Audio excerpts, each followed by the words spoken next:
Hi family, welcome to the channel once again. This is Sojo Go Studios.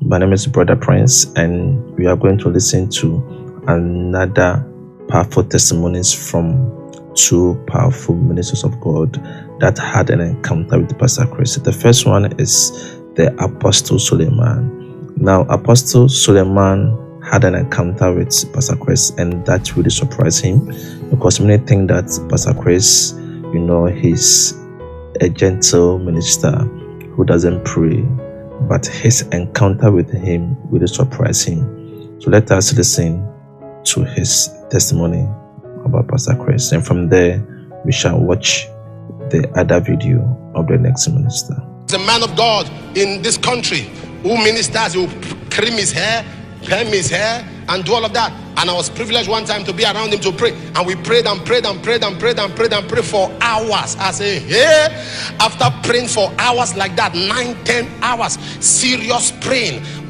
The place was shaking with singlets. Prayed and prayed and prayed. After praying, he went to go and do the hair. And I look at some people who have not prayed, they also do their hair. I look at them and I laugh. I say, don't be what people are in secret. I'm not promoting hair or no hair. I'm just giving an illustration. Don't do what people are in public.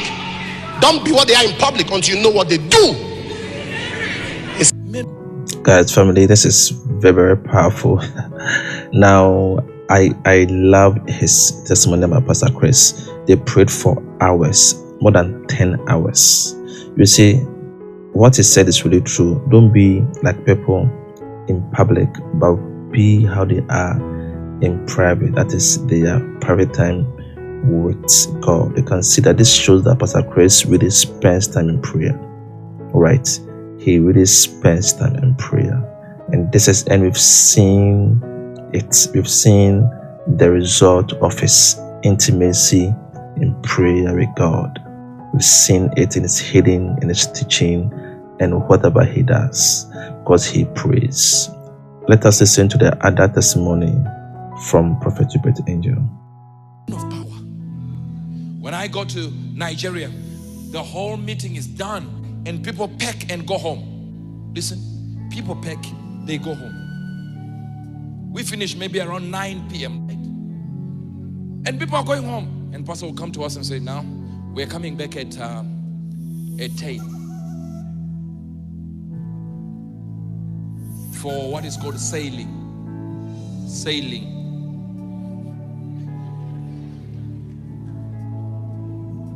I remember I was standing next to one of my sons in there, and they'd done one sailing session.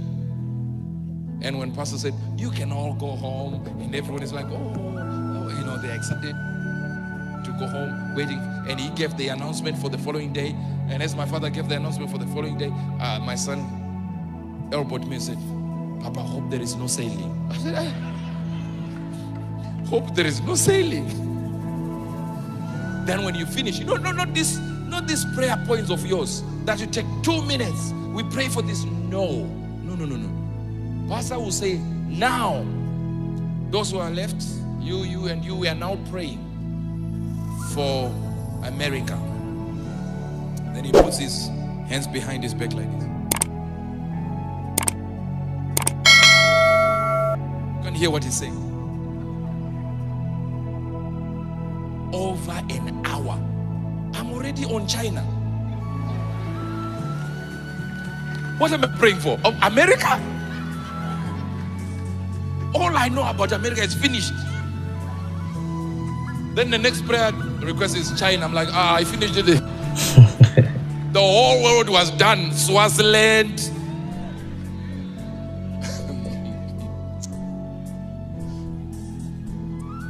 There are men who have a decorum in the spirit. They know the decorum in that time of silence. They know what to say.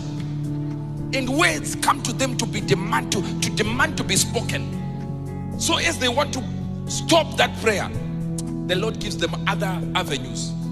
They go around and they're speaking in the spirit. See, the problem is this. When you speak in a silent location, here is your problem. You do not visualize. Wow, family. There's also another powerful testimony from Prophet Uebert Angel. This is a very powerful testimony, family, from Apostle Suleman as well as Prophet Uebert Angel. You've seen that Pastor Chris really prays. He's a praying man, family. He prays, he loves to pray, and we are seeing the fruit of prayer in his ministry life, you guys. You can see everything. As a child of God, you have to pray. The Bible says that we should pray without ceasing. And Pastor Chris is a man of prayer. He really prays without ceasing. This is how Christians should act. This is the lifestyle of every Christian. And let me repeat what Apostle Suleman said. Let's not be people, let's not learn from people in their outward appearance or in public, but let us learn from them in secret. So the secret life of Pastor Chris is prayer and word. And we are all seeing this evidence in his hidden ministry as well as in his word. Family, thank you very much for watching. I'll see you in the next video. Bye-bye.